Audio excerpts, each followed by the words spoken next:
Assalamualaikum warahmatullahi wabarakatuh. Selamat pagi, siang, dan malam rekan semua. Apa kabar? Semoga sehat selalu ya.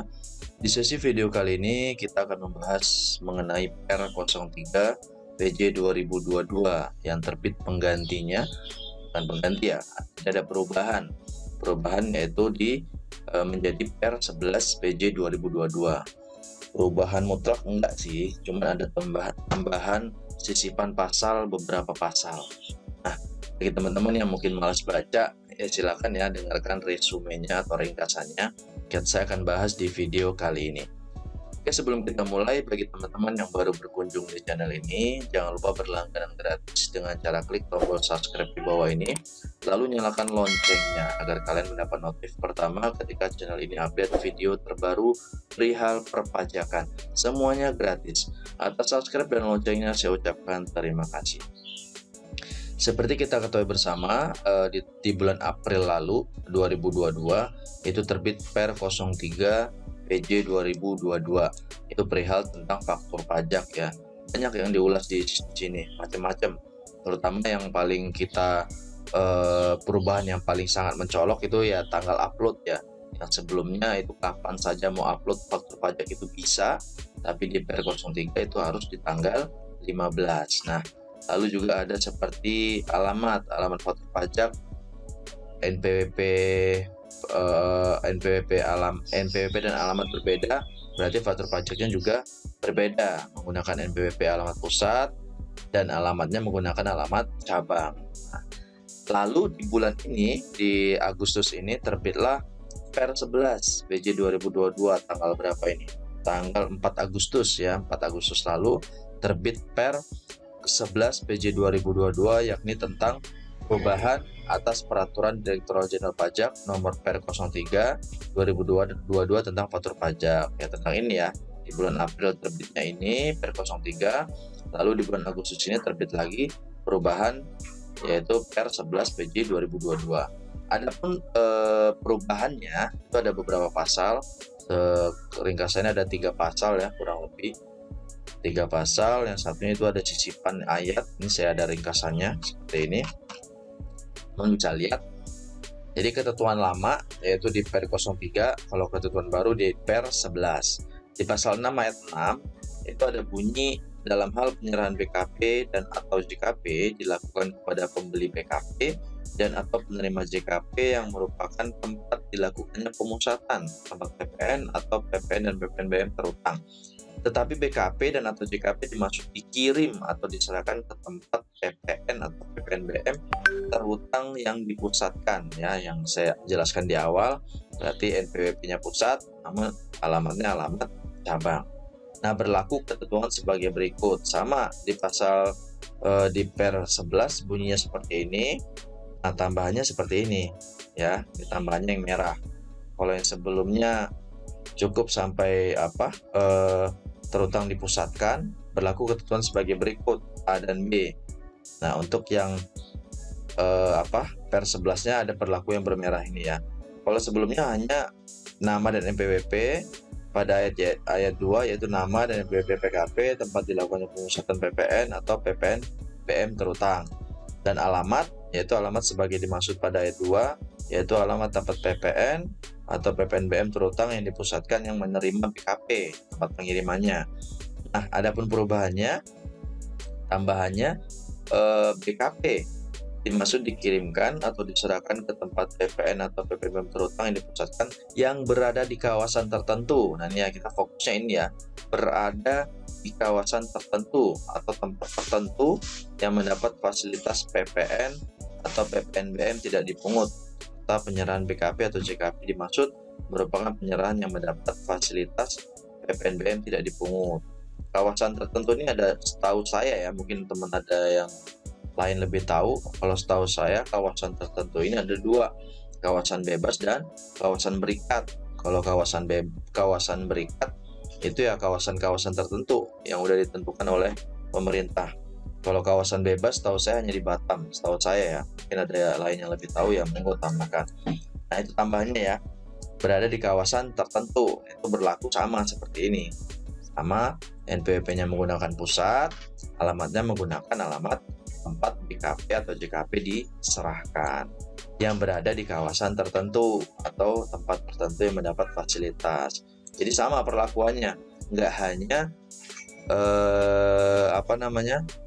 penyerahan BKP atau JKP ke cabang tempat biasa ya, alamat pusatnya dan cabangnya itu sama-sama bukan kawasan bebas atau kawasan tertentu. Namun di per 11 ini ada pernya panjang, silakan teman-teman kalau mau baca detail.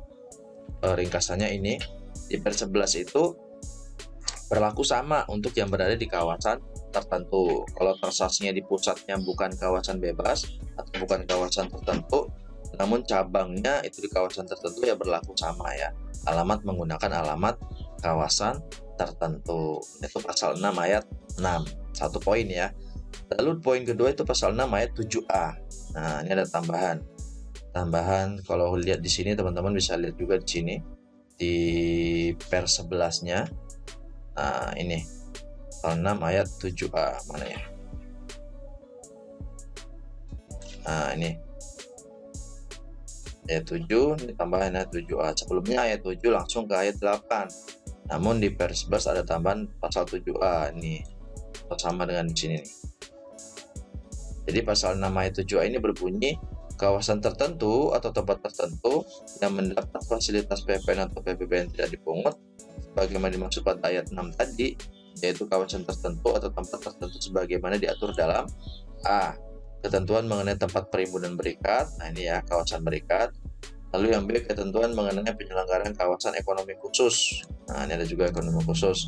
Lalu yang C, ketentuan lain yang mengatur mengenai kegiatan di kawasan tertentu atau tempat tertentu dalam daerah pabean yang mendapat fasilitas PPN tidak dipungut ya. Atau yang sering kita tahu itu kode fakturnya 070. Itu bebas. PPN-nya dibebaskan oleh pemerintah. Oke ya. 2 poin. Lalu poin satu lagi di pasal 37. Pasal 37 yang bunyinya PPN tercantum dalam faktur pajak sebagaimana dimaksud pada ayat 1 atau dokumen tertentu yang kedudukannya disamakan dengan faktur pajak sebagaimana dalam pasal 13 ayat 6 itu merupakan pajak masukan yang dapat dikreditkan oleh PKP atau penerima JKP sepanjang PPN dimaksud. Nah, ini A bukan merupakan PPN atas pengeluaran pasal 9 ayat 8 atau tercantum dalam faktur pajak yang memenuhi persyaratan formal sebagaimana dimaksud dalam pasal 30 ayat 1 dan persyaratan material di pasal 30 ayat 2. Nah, tambahannya hanya ini sih ya, keterangannya sama untuk pengkreditan faktur pajak masukan ya sepanjang memenuhi ketentuan pengkreditan pajak masukan. Alhamdulillah bersin saudara-saudara. Tuh tambahannya ini ya. Jadi sepanjang memenuhi ketentuan pengkreditan pajak masukan ya monggo dikreditkan. Di poin ayat AB-nya ini hilang. Pasal 37. Nah, ini ya. Kalau pasal 37 itu kan harusnya ada ayat 2 ini A dan B. Kita lihat di sebelumnya. Pasal 37. Nah, ini. Pasal 37 ayat 2 itu ada A dan B. Nah, itu diganti ya. Perubahannya pasal 2 langsung A dan B-nya hilang, tambahnya seperti ini. Selama memenuhi pengkreditan faktur pajak masukan, ya monggo dikreditin sepanjang memenuhi ya. Silakan bisa dikreditkan. Menurut saya ini tidak ada perubahan yang sangat signifikan sih ya. Dalam artian sama sih. Selama dia bisa dikreditin ya silakan dikreditin. Seperti itu. Lalu yang terakhir itu ada di pasal 38 ini ya. Nah nih, jadi antara pasal 38 dan pasal 39 itu disisipkan satu pasal, yaitu pasal 38A. Nah ini, pasal 38A yang disisipkan, sehingga bunyinya seperti ini. Tidak ada perubahan terlalu signifikan sih ya, masih membahas kawasan tertentu. Teman-teman bisa lihatlah, baca ini pasal 38 ini. Ayat 1, jadi mulai berlaku tanggal 1 April sampai dengan sebelum berlakunya peraturan direktur jenderal ini yang dibuat untuk penyerahan dan bla bla bla. Sama sih masih membahas kawasan tertentu. Jadi poinnya adalah ketika pusatnya biasa lalu cabangnya itu kawasan tertentu, silakan berlaku hal yang sama, NPWP-nya NPWP pusat dan lalu alamatnya alamat kawasan berikat ya. Seperti itu. Oke, semuanya sama, saya rasa sama. Sekian ya, mungkin mudah-mudahan bermanfaat yang saya sampaikan. Silakan jika ada manfaatnya bantu share ke teman-teman lainnya di Facebook, WA, dan medsos lainnya. Ada kata-kata yang salah, saya mohon maaf. Akhir kata, assalamualaikum warahmatullahi wabarakatuh.